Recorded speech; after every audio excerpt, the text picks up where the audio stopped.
Welcome to Chapter 17 on the foreign exchange market. Here we're going to look at the basics of the foreign exchange market and currency trading. So foreign exchange is basically the act of trading different nations' money. And the exchange rate is simply a relative price. So it's the price of one nation's money in terms of another nation's money. It's like the price of apples in terms of oranges. So the quote can be, incidentally, either way around. So you can either quote apples per orange, or you can quote the other way around and quote oranges per apple. And that can be done with an exchange rate, any exchange rate. The spot exchange rate is the price for immediate exchange. So spot being now, on the spot, it means it's short for. And the forward exchange rate is the price set now for an exchange that will happen someplace in the future.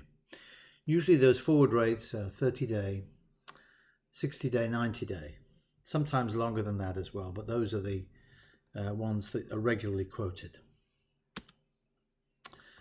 Trading is done with customers and also through banks. So when it's done with simple customers, it's the retail part of the market. And it's mostly non-financial customers, companies here, financial institutions and other organizations that undertake large trades as the customers of the banks that actively deal in that market. When you have trading done between the banks that are actively involved in the market, that's called the interbank part of the market. So there's two parts. There's the retail part and there's the interbank part. Most foreign exchange trading involves the exchange of US dollars for another currency. And so at the moment, the dollar is the vehicle currency. A vehicle currency is the currency that's used as the basis for most foreign exchange transactions. And it usually relates to the hegemonic power at the time. So for example, the dollar wasn't always the vehicle currency. Prior to the interwar period, so between the First and the Second World War, there was a kind of a handover between the UK and the US. And so prior to that time, and it was about the mid-1920s, early 1930s, prior to that time, the vehicle currency in the world was the UK pound, or pound sterling as it's commonly called. There are some currencies that are still quoted in terms of pounds, and the US dollar is one of them.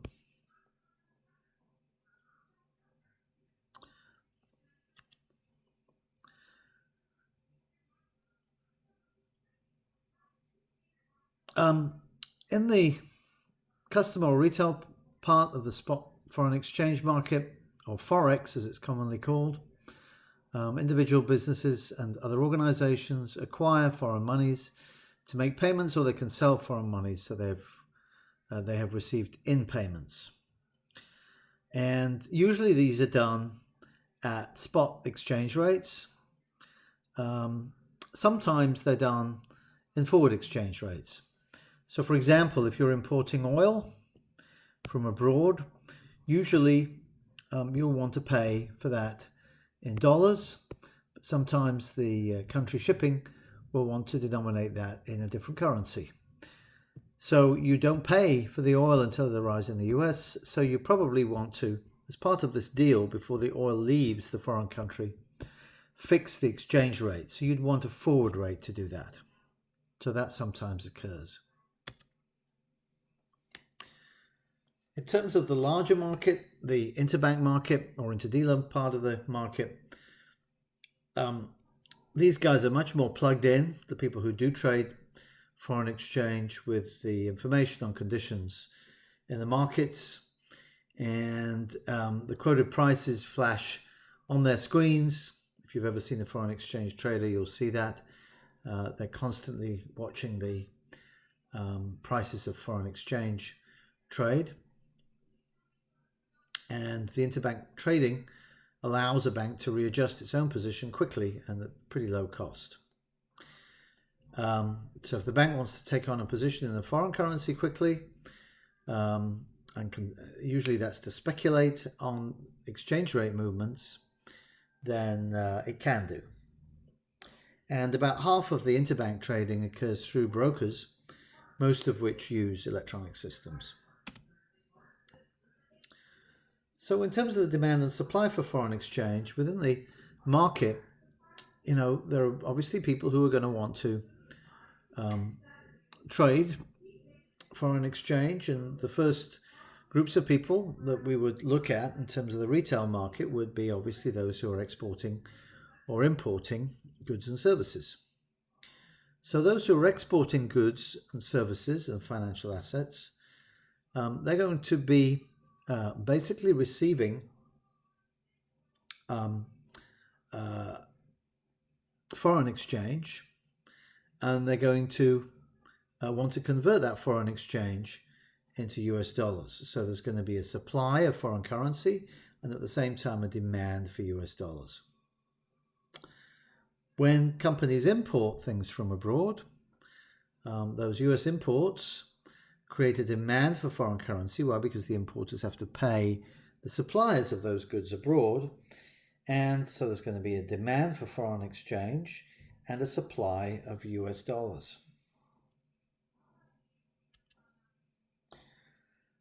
Another distinction which we need to deal with here is the regime in place. There are two basic regimes, a floating regime and a fixed regime. Under the floating exchange rate system, the spot price of the foreign currency is market determined, and it's just determined in the market. In other words, supply and demand determines it. And it clears itself through the price mechanism. There's very little friction in this market because there are no taxes or anything like that on transactions. Although many politicians have proposed taxes, there are still none. That means that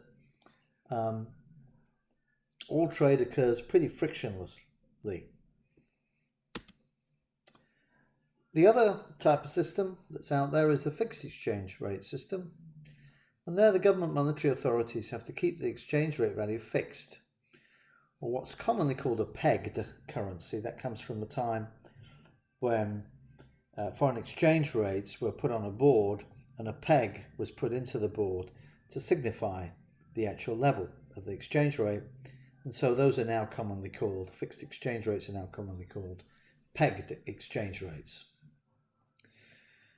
So the goal there is to keep the exchange rate within a narrow band around a central or par value, and the central bank or monetary authority or finance ministry will go into the market and will buy or sell domestic currency for dollars to keep the exchange rate at the desired level. So here we have market for two different types of two different currencies, pound and Swiss franc, both against the US dollar. Notice in the left-hand diagram that we have the market for pounds, pound sterling. Notice the way it's quoted dollars per pound. That is the way in which the pound is usually quoted. So here we can see the equilibrium should be where supply of pounds is equal to demand for pounds, and that's 160. So if we're at 198, that means each pound would buy 198, then the demand for pounds wouldn't be very high. The supply of pounds would be pretty high. And you can see that that's the difference between B, the supply, and A. So the supply exceeds the demand, and therefore the value of the pound must drop. So that means the amounts of dollars that the pound gets has to fall as well, and that falls until we get to equilibrium at 160. See a similar circumstance the other way around though for Swiss francs. Usually, by the way, for Swiss francs are quoted the other way around, so Swiss franc per dollar, but just to keep the diagram simple here, we've quoted it the same way as for the pound. That is dollars per Swiss franc. So equilibrium will be at 120, say we're at 101. That means that each Swiss franc is only buying 101. So US dollars, so the demand for Swiss franc is pretty high. In other words, Swiss francs are pretty cheap. The supply of Swiss francs are low at point A. And that means that the demand exceeds supply, so the price of the Swiss franc is going to increase. And it's going to increase until we get into equilibrium at 120, trading $500 billion of Swiss franc. Of course, just as in any demand-supply market, if the demand or supply conditions change, that changes the supply or demand curves. So in this case, we have a situation where, for some reason, the demand for pounds is increasing. It could be because of an anticipation that interest rates are going to go up in the UK, something like that, so you can get a more attractive return on UK assets, in which case the pound would increase in value. You can see the demand curve shifting to the right. That pushes up the actual exchange rate from 160 to 180.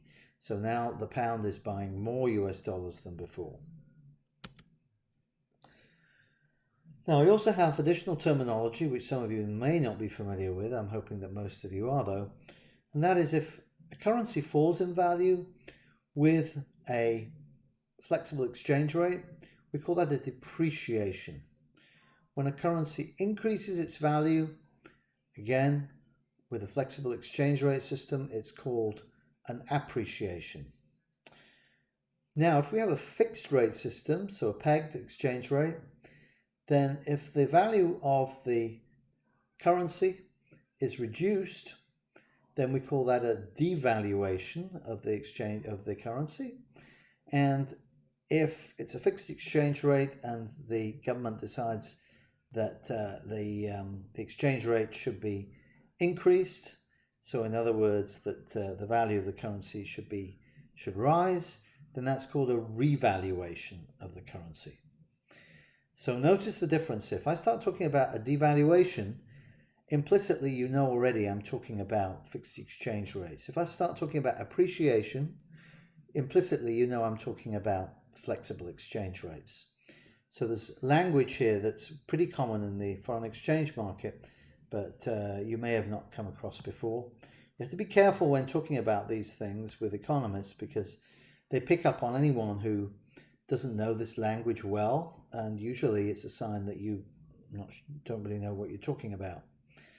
So if you start talking about, oh, the pound devalued today, what you mean is it should, as the pound is a floating rate currency, you mean depreciate, etc.